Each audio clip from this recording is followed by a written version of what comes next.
It's been nearly 2 weeks since Patrick Warren Sr. was shot and killed by a Killeen police officer.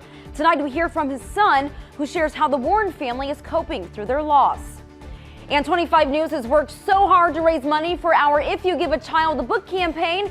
We were at Neal Elementary donating hundreds of books to students, and tonight a close look at all the excitement. The 25 News starts right now. Connecting the Brazos Valley. This is 25 News. Patrick Warren Sr.'s family is speaking out for the very first time since he was shot and killed by Killeen police officer Ronaldo Contreras 2 weeks ago. 25 News reporter Rachel Espaillat sat down with his son, Patrick Warren Jr., who gave us some insight about how the family is coping. He has so much more life in him. I felt like we were on a whole new journey. A journey suddenly halted. Now a nightmare Patrick Warren Jr. and his family can't shake. I had no idea that was going to happen.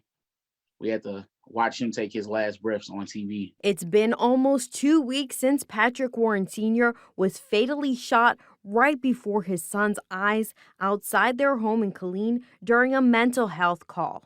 The Bryan natives are now forced to focus on seeking justice instead of grieving.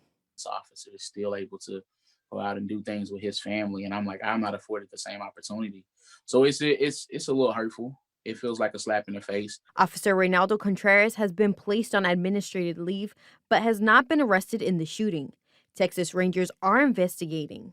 We don't just want him arrested. We want him fired. I don't want him doing this to anybody else's family.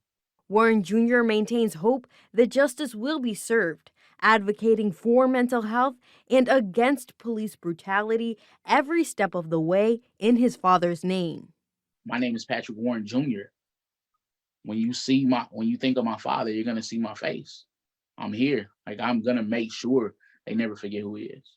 In Bryan, Rachel Espaillat, 25 News. Tomorrow, the Bryan College Station chapter of Black Lives Matter is hosting a protest and prayer for Patrick Warren Sr. That's at 2 p.m. The event will be held at the intersection of East 29th Street and Texas Avenue. It is expected to last about 4 hours.